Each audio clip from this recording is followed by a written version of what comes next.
Hello and welcome to SaaS Marketing Insights, the show where we ask SaaS founders, CEOs, marketers and investors about the lessons they've learned in their quest to grow their companies. My name is Paul Stevenson and I'm founder and CEO of SaaS marketing agency 47 Insights. On today's show, I have an interview with Angela Heald, marketing manager at Checkfront. Hope you enjoy it.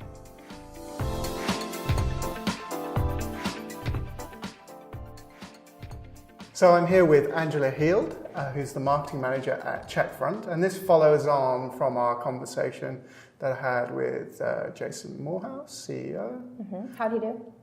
How did he do? I think he did really well. It was really, really interesting from my perspective, learning how the business got started from scratch, bootstrapped from nothing. Yes. And the bit that we want to talk about today is those guys got it so far, but then they had to hand it over to the professionals, the marketing professionals, which is you and your team. And I guess the interesting thing is how you took it from where it was at that stage and grew a marketing department. So just to sort of back up, how did you get started in marketing?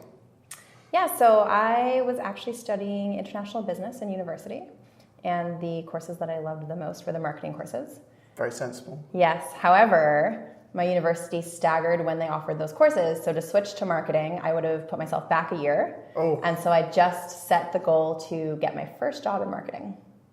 Cool. And so what was your first job in marketing? So it was agency style SEO.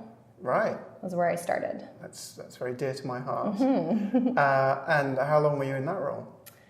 So I was exclusively doing that for maybe about 7 months. And then I started to train people on it. I moved into PPC and slowly made my way across all the other online marketing channels. Wow, so you had quite a broad base before you even came to Checkfront. And I guess at that stage, you didn't know anything about bookings or tourist industry or whatever. Those were all just like B2B or different industries. Yeah, so the agency that I got most of my experience in was also B2B. However, it wasn't SaaS, so that was a whole new world. What really endeared me to Checkfront is the space we work in, travel and tourism. There's nothing I'm more passionate about. Because you get to go to nice places. Totally. Nothing more fun. So how long ago was it before you made that? Sorry, did you go straight from agency to Checkfront, or was there anything in between? Well, I had moved at the same agency, I had moved into their marketing department. I actually founded their marketing department. Oh, right. So you're an old hand at this. Yes. Yeah, I was one of the founding members of that. And that was a bit of a different beast because it became marketing for the company as opposed to for the company's clients. Yeah. And then you made the transition to Checkfront. That's right. So how long ago was that? Just about 2.5 years ago. Oh, wow. Time flies, yeah. But it feels like forever. Well, sometimes feels like forever, sometimes feels like 5 days.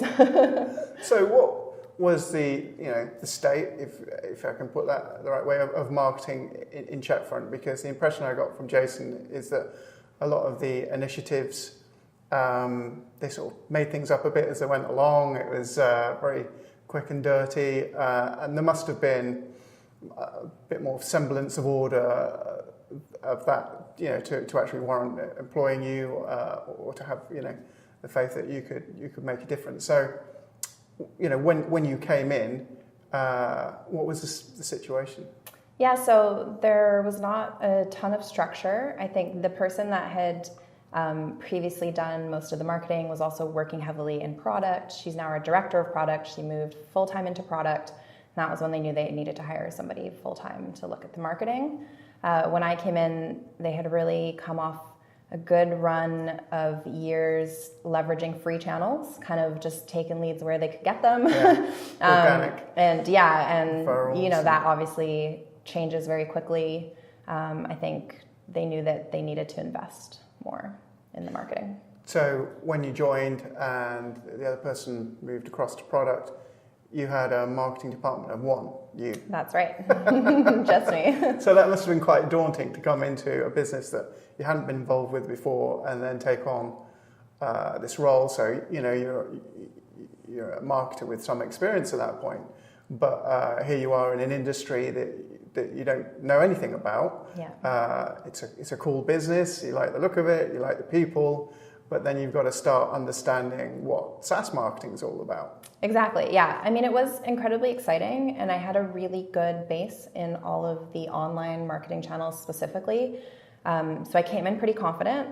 It was just a matter of, I guess, understanding what they had done up to the point where I entered, what had worked really well, thinking about what I wanted to do moving forward, how I was going to make my mark in this company. And going from there. I was totally excited. I probably should have been a little more nervous than I was.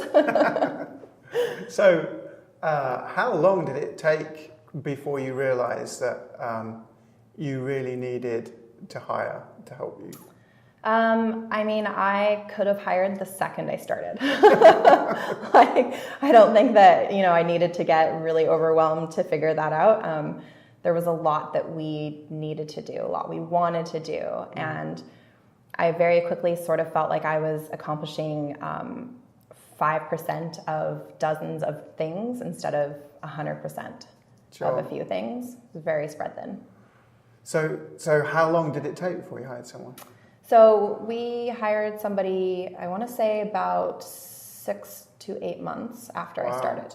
Yeah, was my first hire. And what was the role that you hired for first? Because that's always the thing. Who do you hire first? Yeah, so the role I hired for first is probably not the role that I would have, set up to pick first. We actually had somebody internally who was very, very talented and wanted to move into marketing to do video marketing. Oh, great. Yeah, so my first ever hire was a video marketer. At that point, video was not a huge part of our marketing mix. So, like I said, it is now, yeah. Probably not if I had beforehand sat down and been like, what's my first hire? It probably wouldn't have been video marketing just because it wasn't part of our mix. Now it is, and she's incredibly talented. So very, very lucky to have started with her. Great. So, given the nature of the market that you're in, travel and stuff, video really plays well in that sector. So it was a very prescient and useful thing to have somebody in-house that could handle all of that. So we're 2.5 years down the road now. What are the other roles that you've hired since, or the company's hired in terms of marketing? Yeah, so it very quickly became clear to me that I would need to hire for the skills that I didn't have. One of those is design. I think I can recognize good design, but I can't create good design. Sure. So I have a designer, very integral part of the team, and he does everything from our website design to our brochures, our PDFs, anything like that goes through him. That helps our brand look really good out there. And then a writer. So like I said, I got actually started in SEO. It required a lot of writing. So it's not that I didn't have the skill, but it was that I was very, very burnt out on it. Yeah. Been writing all those perfectly optimized keywords, all the important keywords. Yeah, and you just go blind in the end looking at content. Yeah, and content was going to be a huge part of our marketing strategy moving forward, so it was a very important role to fill. So that's a great thing to come on to. So what would you say are the channels? So clearly content marketing and SEO is a major one for you. What are the other sort of marketing levers you guys pull to get business your way? Yeah, so we do a lot of paid advertising across various channels, AdWords probably being our biggest one. We don't drive a lot of revenue through social media marketing, but it is very important to us to remain connected with our customers. Yeah. So we see it as more of a customer retention play. They can always talk to us. They always see what's going on with us. Yeah. So that's really great. And we actually do a lot of events as well. So yeah, it's a little bit of offline marketing. You always seem to be going somewhere. Yes. But, that is just part of your industry, isn't it? The whole travel. It is, yeah. Thing. So, it's an essential that people not only understand the brand, but like meet the people behind it and get to understand that there's a lot going on in this business. Yeah, I started and, I was asked, have you ever done, trade show? And I was like, do people still do trade shows? Like, is that a thing? In our industry, it is a thing. People love it. They love the excuse to sort of meet face to face. And, our customers are not super technology savvy. So face to face.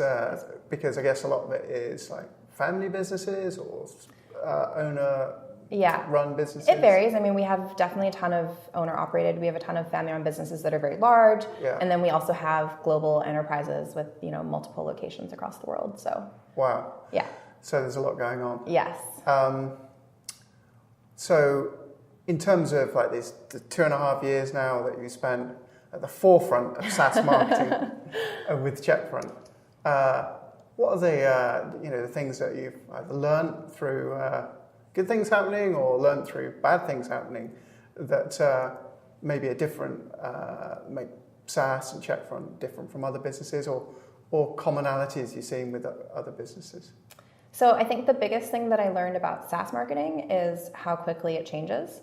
So, our product has changed so much. Our customers have changed. Marketing has changed.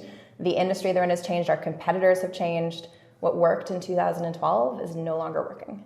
And It's not even that it takes 6 years for things to change. It's just an adaptation from when we didn't have a full focused marketing team to now we need a team. And I would say the ability to pivot, the ability to fail and not, take it too hard. That's very, very important in SaaS marketing. Having a thick skin. Definitely, yeah.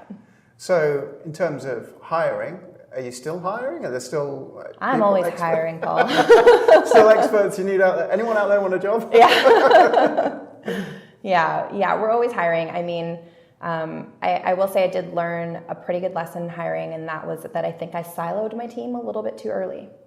What do you mean by that? I hired very, very specific skill sets, and in times that does hold us up a bit because we have one person specifically that can do a task as opposed to having a few people with broader skills. So in future, I will be hiring more marketing generalists, people with skills in multiple channels, just so that as a team, we can be a little bit more scrappy and a little bit quicker. And So how much of your time is now spent managing your team? Oh, so much. versus actually doing stuff yourself? I don't know that I can ever remove myself from doing the stuff. I actually really like it, but I will say that it's a very small part of my day-to-day now.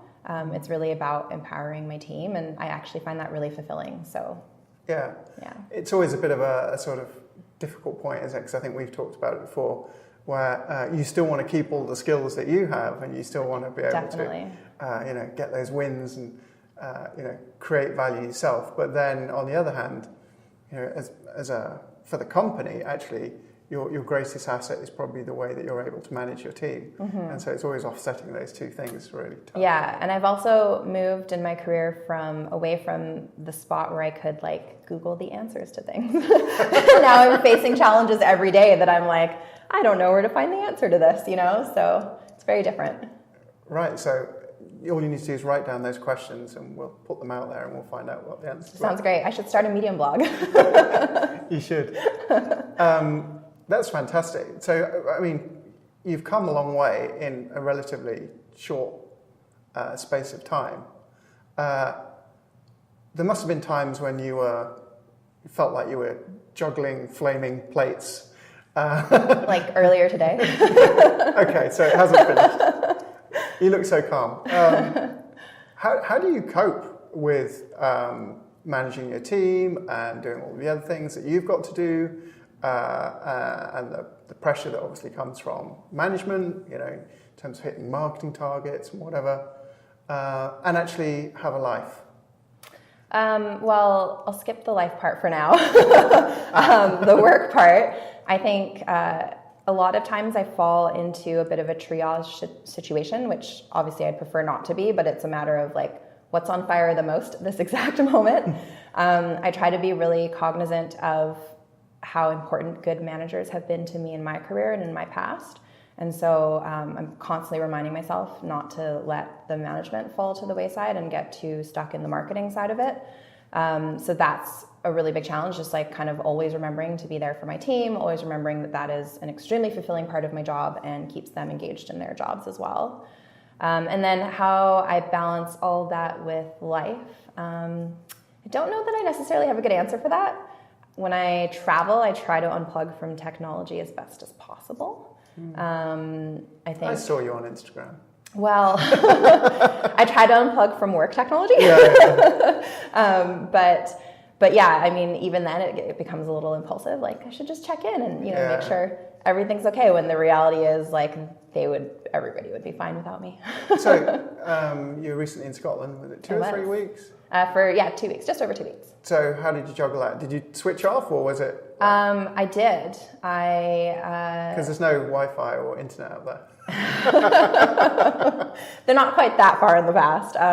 No, I kind of gave everybody the heads up that I was going to unplug. I made sure I spent a lot of time with my team beforehand, making sure they knew priorities. We have a great team here that truly supports our work-life balance. So, nobody wanted to bother me while I was traveling, which is always a bonus. So, yeah. And you came back and you're all refreshed and ready to go again now. Exactly. Yeah. Angela, thank you very much for giving us an insight into Checkfront and the career and the progress you've made. It's been a pleasure. Paul. Yeah, this is really fun. Cheers. I hope you enjoyed my conversation with Angela. For more info on Checkfront, please visit www.checkfront.com. For more info about this show and to get our links to iTunes, Google Play, SoundCloud, Stitcher and YouTube, check out www.47insights.com. And if you have any SaaS marketing insights that you'd like to share on the show, please get in touch. Until next time.